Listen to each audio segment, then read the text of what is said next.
अस्सलाम वालेकुम स्टूडेंट्स, मैं हूं इस्मत और आप लोग देख रहे हैं सेरिब्रम आईटी। स्टूडेंट्स, आप अगर किसी हाईएस्ट पेड एक्टर से या फिर किसी सक्सेसफुल बिजनेसमैन से या किसी अपने फेवरेट स्पोर्ट्स मैन से ये पूछें कि उन्होंने क्या ये सक्सेस रातों रात हासिल की, तो वो आप लोगों को ज़रूर ये बताएंगे कि उन्हें ये सब कुछ अचीव करने के लिए बड़ा टफ टाइम देखना पड़ा। वो बहुत सारी टफ स्टेजेस से गुजरे और फिर वो अल्टीमेटली स्टेबल हो गए। स्टूडेंट्स, हमारा आज का टॉपिक भी हमें यही सीख देता है कि ज़ीरो से हीरो बनने के लिए बहुत टफ टाइम देखना पड़ता है। और हमारे आज के इस बायोलॉजिकल टॉपिक का नाम है सक्सेशन। स्टूडेंट्स, टॉपिक को समझने से पहले हमें ये बात पता होनी चाहिए कि अल्लाह ताला ने हमारी अर्थ पे बहुत सारे इकोसिस्टम रखे हैं। इकोसिस्टम क्या होता है? इकोसिस्टम बेसिकली हमारी अर्थ का एक ऐसा एरिया होता है जहाँ पर बहुत सारी कम्युनिटीज़ ना सिर्फ आपस में इंटरेक्ट कर रही होती हैं, बल्कि ये कम्युनिटीज़ अपनी नॉन लिविंग वर्ल्ड के साथ भी इंटरेक्ट कर रही होती हैं। स्टूडेंट्स, अगर हम लोग बात करें कि सक्सेशन क्या चीज़ है, तो सक्सेशन बेसिकली एक ऐसा प्रोसेस है जिसमें इकोसिस्टम में मौजूद कम्युनिटी और इसकी नॉन लिविंग वर्ल्ड के बीच में चेंज आ रहा होता है over a period of time. इसको टाइम लगता है, यानी इसको आप इस तरह से समझ सकते हैं कि पहले इकोसिस्टम बहुत सादा होता है और उसके सादा होने की वजह ये होती है कि बहुत वैरायटी कम्युनिटी के अंदर नहीं होती। कम्युनिटी जो है वो बहुत सिंपल होती है, लेकिन फिर जो टाइम गुजरता जाता है ये वाली सिंपल कम्युनिटीज़ को आने वाले बेहतर कंपैटिटर रिप्लेस कर देते हैं। और जब बेहतर कंपैटिटर उनके बीच में आकर रहना शुरू कर देते हैं तो हम कहते हैं कि अब इकोसिस्टम के स्ट्रक्चर में चेंज आना शुरू हो गया है with the passage of time, और इसी चीज़ को हम लोग सक्सेशन कहते हैं। आप इसको ऐसे ही समझ सकते हैं कि जैसे मिसाल के तौर पे जब बाइसाइकिल डिस्कवर हुई और किसी ने सबसे पहले बाइक चलाना शुरू की होगी तो उसको लगा होगा कि उसने बहुत यूनिक काम कर लिया, लेकिन जब मोटर बाइक आ गई तो टेक्नोलॉजी में बहुत ही एक एडवांसमेंट समझी गई कि ये एक बहुत बेहतर चीज़ है।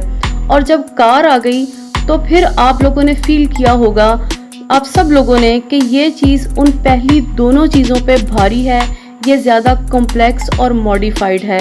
सक्सेशन भी कुछ इसी चीज़ का नाम है कि जो चीज़ें बेहतर और मॉडिफाइड आती जाएंगी, सक्सेशन का प्रोसेस चलता रहेगा। स्टूडेंट्स, सक्सेशन की डेफिनेशन को आप लोग एक नज़र में इस डायग्राम से समझ सकते हैं। अगर आप लोग इस डायग्राम को लेफ्ट हैंड साइड से देखें तो आपको पता है कि एक ज़मीन पहले बिल्कुल वीरान थी, फिर आहिस्ता आहिस्ता ये एक इकोसिस्टम में कन्वर्ट हुई। यहाँ पर सिंपल स्पीशीज़ आके आबाद हुई और ग्रेजुअली यहाँ पर कॉम्प्लेक्स स्पीशीज़ ने एक दूसरे को रिप्लेस किया और अल्टीमेटली ये इकोसिस्टम एक फॉरेस्ट इकोसिस्टम में कन्वर्ट हो गया, जिसको हम लोग एक स्टेबल कम्युनिटी भी कह सकते हैं। सक्सेशन की दो टाइप्स होती हैं, प्राइमरी सक्सेशन और सेकेंडरी सक्सेशन। प्राइमरी सक्सेशन एक ऐसी जगह पे स्टार्ट होता है जहाँ पर पहले इकोसिस्टम नहीं था, जहाँ पर पहले कोई प्रीवियस लाइफ मौजूद नहीं थी। आप इसको ऐसे भी समझ सकते हैं कि जैसे किसी वीरान जगह को आबाद करने के लिए या एक वीरान जगह को एक न्यू इकोसिस्टम में कन्वर्ट करने के लिए प्राइमरी सक्सेशन जो है उसका होना ज़रूरी होता है, या प्राइमरी सक्सेशन ही एक न्यू इकोसिस्टम को डेवलप करता है। जबकि सेकेंडरी सक्सेशन इससे डिफरेंट होता है। सेकेंडरी सक्सेशन में क्या होता है कि एक इकोसिस्टम पहले से मौजूद होता है लेकिन किसी वजह से वो डिस्टर्ब हो जाता है। मिसाल के तौर पे फॉरेस्ट इकोसिस्टम को ले लेते हैं कि फॉरेस्ट इकोसिस्टम में आसमानी बिजली की वजह से आग लग गई या वहाँ पर कोई तूफान आ गया, विंड स्टॉर्म आ गया।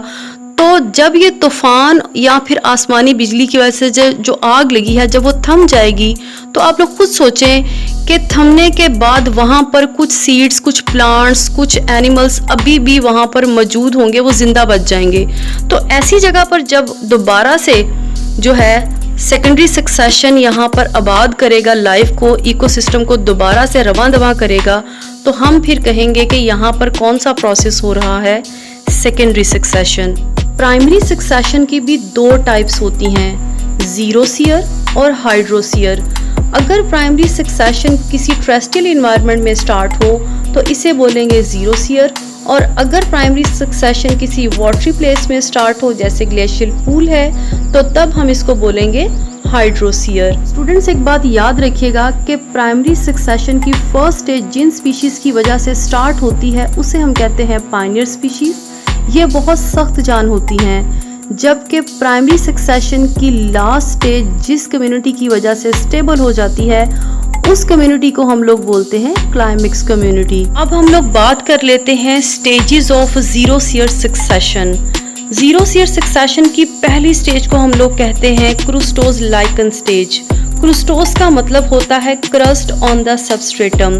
क्रस्ट हम लोग कहते हैं किसी चीज की तय को, और सबस्ट्रेटम हम लोग कहते हैं उस जगह को जहां पर ये आके रहना शुरू कर देती हैं। जिस तरह से दूध के ऊपर बलाई आ जाती है, बिल्कुल उसी तरह से क्रूस्टोज लाइकन वीरान जगह के ऊपर आके एक तय बनाना, एक क्रस्ट बनाना शुरू कर देती हैं। क्रूस्टोज लाइकन पायनियर स्पीशीज तो कहलाती ही हैं, लेकिन साथ साथ आपको ये भी पता होना चाहिए कि ये बहुत सख्त जान होती हैं, क्योंकि इन्होंने ही नए इकोसिस्टम की शुरुआत करनी होती है। आपको इनकी सरफेस के ऊपर ड्यू ड्रॉप्स और पानी के कतरे जो इन्होंने बारिश से लिए होते हैं वो नज़र आ सकते हैं। जीरो सीयर सक्सेशन की दूसरी स्टेज को हम लोग कहते हैं foliage lichen stage. Foliage lichens crustose lichen से बहुत डिफरेंट होती हैं। फोलिएज लाइकन के पत्ते ज़मीन की क्रस्ट के बिल्कुल साथ साथ नहीं फैलते, बल्कि इनके पत्ते ज़मीन से थोड़े ऊपर उठे होते हैं, जबकि क्रूस्टोज लाइकन जो होती हैं वो ज़मीन की क्रस्ट के साथ साथ फैल रही होती हैं।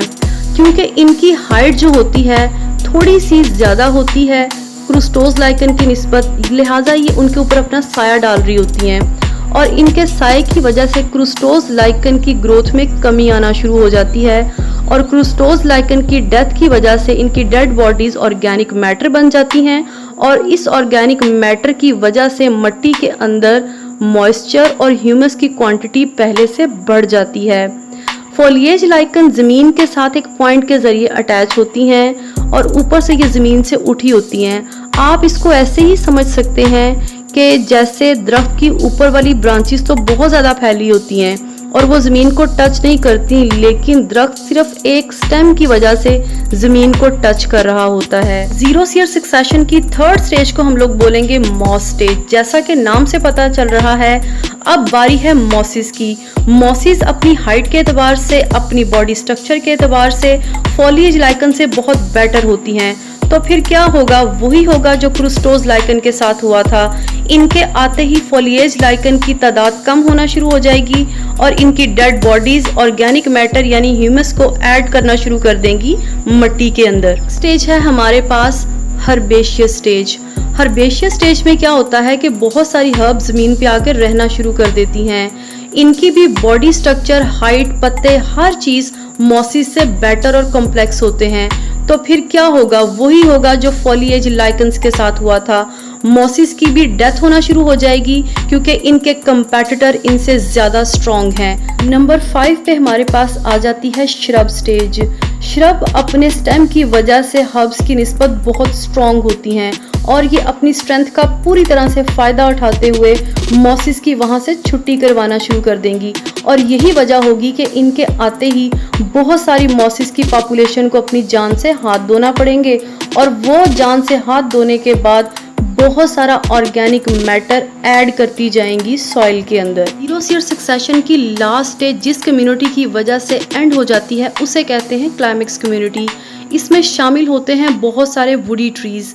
ये वुडी ट्रीज क्या करते हैं कि बाकी तमाम प्लांट से अपनी मॉर्फोलॉजी, अपनी बॉडी स्ट्रक्चर, अपनी हाइट की वजह से, क्योंकि ये बहुत स्ट्रॉन्ग होते हैं, लिहाजा ये दूसरे प्लांट्स के ऊपर, दूसरी स्पीशीज़ के ऊपर शेड डाल रहे होते हैं, उनकी ग्रोथ को रिस्ट्रिक्ट कर रहे होते हैं और अल्टीमेटली इस इकोसिस्टम को बना देते हैं एक फॉरेस्ट इकोसिस्टम। स्टूडेंट्स, अगर हम लोग आज के जीरो सीयर सक्सेशन की तमाम कम्युनिटीज़ का एक क्विक रिकैप देखें तो सबसे आने वाली पहले वाली जो कम्युनिटीज़ थी, जो सिंपल थी, वो थी पायनियर कम्युनिटीज़। जो लास्ट वाली थी, जो सबसे कॉम्प्लेक्स थी, वो थी क्लाइमेक्स कम्युनिटी, और बीच में आने वाले को हम लोग बोलेंगे इंटरमीडिएट कम्युनिटी। स्टूडेंट्स को जीरो सीयर सक्सेशन की 6 स्टेजेस याद करना बहुत मुश्किल लग रही होती हैं, तो मेरे पास इन 6 स्टेजेस को याद करने का एक छोटा सा ट्रिक है। चले देखते हैं कि वो ट्रिक क्या है।